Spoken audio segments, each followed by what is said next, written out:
यह कहानी है उस इंसान की जिसने गोरखपुर की गलियों से लेकर लखनऊ के सत्ता के गलियारों तक अपनी ऐसी छाप छोड़ी कि उसका नाम एक दहशत और दांव-पेच की पहचान बन गया। एक साधारण छात्र नेता से लेकर पूर्वांचल के सबसे ताकतवर बाहुबली बनने तक की यह दास्तान आपको हैरान करने वाली है। 60 का दशक था। जेपी आंदोलन का तूफान पूरे देश में अपनी जगह बना रहा था। गोरखपुर विश्वविद्यालय के कैंपस में एक नाम तेजी से सुर्खियां बटोर रहा था, लेकिन वो सिर्फ एक साधारण छात्र नहीं था। उसके दिमाग और तेवर में वो आग थी जो राजनीति और बाहुबल के धागों को आपस में बुनने वाली थी। यह ठाकुरों और ब्राह्मणों के बीच वर्चस्व की ऐसी जंग थी जिसमें उस लड़के ने न सिर्फ अपना कद बढ़ाया बल्कि अपनी ऐसी पहचान बनाई जिसके आगे बड़े बड़े झुकने को मजबूर थे। उस लड़के ने सिर्फ राजनीति नहीं बल्कि अपराध और सत्ता का ऐसा गठजोड़ रचा जो गोरखपुर से लेकर लखनऊ तक गूंजा। उसके नाम से लोग कांपते थे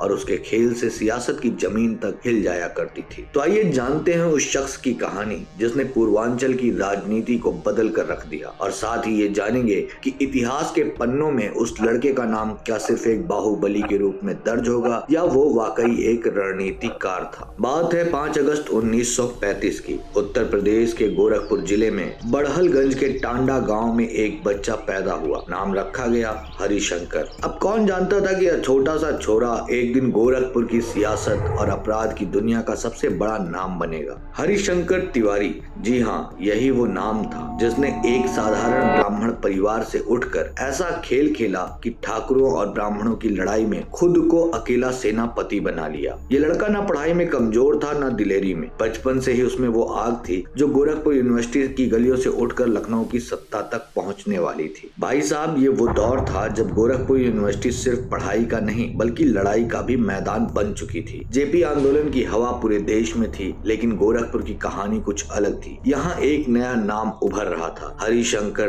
तिवारी। कहते हैं हरिशंकर ने सिर्फ किताबें नहीं पढ़ी बल्कि हालात और जातीय समीकरणों का पूरा ककहरा पढ़ लिया। उसने समझ लिया कि यहाँ ताकत दिखाए बिना इज्जत नहीं मिलने वाली, और बस यहीं से शुरू हुई उसकी कहानी जो आज भी उत्तर प्रदेश की राजनीति और अपराध की दुनिया में मिसाल मानी जाती है। गोरखपुर की धरती पर दो नाम दो जातियों के प्रतीक थे। एक तरफ थे ब्राह्मणों के सूरमा हरिशंकर तिवारी और दूसरी तरफ थे ठाकुरों के अभिमान बलवंत सिंह, और इनके टकराव ने पूरे पूर्वांचल को हिलाकर रख दिया। गोरखपुर यूनिवर्सिटी के कैंपस में हर तरफ हलचल थी। गोरखपुर में जातीय राजनीति का खेल चल रहा था। एक तरफ ब्राह्मण समुदाय जो लंबे समय से सत्ता के केंद्र में रहना चाहता था, और दूसरी तरफ ठाकुर जो अपनी ताकत और वर्चस्व के लिए मशहूर थे। हरिशंकर तिवारी एक साधारण परिवार से आए छात्र ने यूनिवर्सिटी में कदम रखा। दोनों के बीच का तनाव धीरे धीरे ज्वालामुखी की तरह बढ़ने लगा। कहते हैं पहली झड़प यूनिवर्सिटी के छात्र संघ चुनाव में हुई। बलवंत सिंह के गुट ने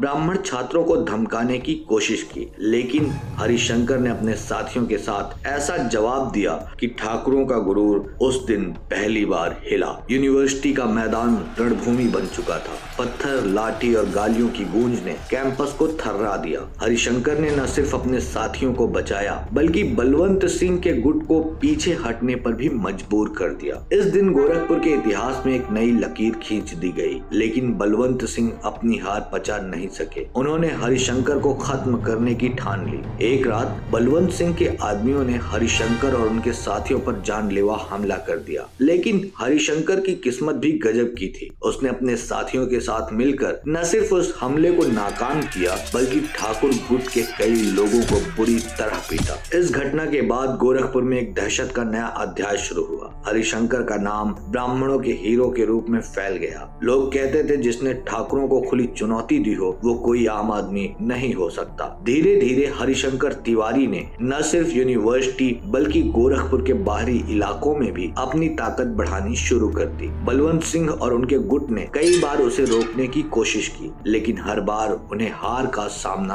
करना पड़ा। बलवंत सिंह ने एक बार हरिशंकर के गढ़ में घुसकर हमला करने की योजना बनाई, लेकिन हरिशंकर को इसकी खबर पहले ही लग गई। कहते हैं उसने ऐसी रणनीति बनाई कि बलवंत के आदमी बिना लड़े ही भाग खड़े हुए। उस दिन गोरखपुर में यह चर्चा होने लगी कि हरिशंकर तिवारी सिर्फ बाहुबल नहीं बल्कि दिमाग का भी खिलाड़ी है। 1970 का दशक आते आते हरिशंकर तिवारी गोरखपुर का बेताज बादशाह बन चुका था। ब्राह्मणों ने उसे अपना रक्षक मान लिया था। वहीं ठाकुर गुट धीरे धीरे कमजोर पड़ने लगा। बलवंत सिंह और हरिशंकर के बीच का संघर्ष गोरखपुर के बाहर तक चर्चा का विषय बन गया। ये दोनों सिर्फ सत्ता के भूखे नहीं थे बल्कि रेलवे स्क्रैप के ठेकों से पैसा कमाने के लिए हर हद पार कर चुके थे। इस पैसे से हथियार खरीदे जाते और फिर इन हथियारों का इस्तेमाल होता खूनी लड़ाइयों में। और इन लड़ाइयों के लिए साल 1975 में माइक से ऐलान होता था, दोपहर 12 बजे से शाम 4 बजे तक घर से बाहर मत निकलना क्योंकि गोलियां चलेंगी। सड़कों पर सन्नाटा पसरा रहता, सड़कें सुनसान होती और गोलियों की गूंज गोरखपुर की हवाओं में डर बनकर गूंजती थी। प्रशासन वो तो 4 बजे के बाद ही आता था, तब तक खून से सड़कें लाल हो चुकी होती थी। गोरखपुर के बीच शहर में दोनों गुटों की कई बार भिड़ंत हुई, गोलियां ताबड़तोड़ चली, निर्दोष लोग भी मारे गए। हर झड़प के बाद शहर में खौफ और बढ़ जाता। लोग अपने दरवाजों के पीछे छिप जाते क्योंकि यह लड़ाई सिर्फ 2 गुटों की नहीं बल्कि 2 जातियों की थी। हरिशंकर ने राजनीति में कदम रखा और अपने बाहुबल के साथ साथ राजनीतिक रणनीति में ऐसा खेल खेला कि हर विरोधी उसके आगे झुक गया। बलवंत सिंह जो कभी गोरखपुर का सबसे बड़ा नाम था, इतिहास के पन्नों में गुम हो गया। 30 अगस्त 1979 की तारीख गोरखपुर के इतिहास में काले अक्षरों से लिखी गई। लखनऊ और गोरखपुर के छात्र संघ अध्यक्ष रह चुके कोड़ीराम के युवा विधायक रविंद्र सिंह को सरेआम गोली मार दी गई। इलाहाबाद यूनिवर्सिटी के पूर्व छात्र संघ अध्यक्ष और तत्कालीन मंत्री सत्य प्रकाश मालवीय ने उन्हें बचाने की कोशिश की। स्टेट प्लेन का इंतजाम भी किया लेकिन प्लेन के पहुंचने से पहले ही रविंद्र की मौत हो गई। इस घटना ने ठाकुरों के नए नेता को जन्म दिया, वीरेंद्र प्रताप शाही। शाही अब गोरखपुर के नए बाहुबली बन गए और गोरखपुर का यह खूनी संघर्ष और भी खतरनाक हो गया। 1985 में हरिशंकर तिवारी जेल के अंदर थे। उनके खिलाफ हत्या की साजिश, किडनैपिंग, लूट और रंगदारी जैसे कई मुकदमे दर्ज हो चुके थे। प्रशासन की सख्ती बढ़ गई थी लेकिन तिवारी को कौन रोक सकता था। जेल से ही उन्होंने निर्दलीय प्रत्याशी के रूप में चुनाव लड़ा और नतीजा भैया वो चुनाव जीत गए। पूरे उत्तर प्रदेश में हलचल मच गई। इस जीत ने हरिशंकर तिवारी को गोरखपुर के सियासी नक्शे पर अमर कर दिया। इसके बाद उन्होंने कभी पीछे मुड़कर नहीं देखा। 3 बार कांग्रेस के टिकट पर चुनाव जीते और उत्तर प्रदेश की राजनीति में अपनी जगह पक्की कर ली। 90 के दशक में गोरखपुर का नाम एक बार फिर खौफ का पर्याय बन गया। हरिशंकर तिवारी 6 बार विधायक रहे और 5 बार यूपी सरकार में कैबिनेट मंत्री बने। चाहे मुख्यमंत्री कल्याण सिंह हो, मायावती हो या मुलायम सिंह यादव, हर सरकार में पंडित जी की जगह कैबिनेट में पक्की होती थी। 2007 में हरिशंकर तिवारी चुनाव हार गए और धीरे धीरे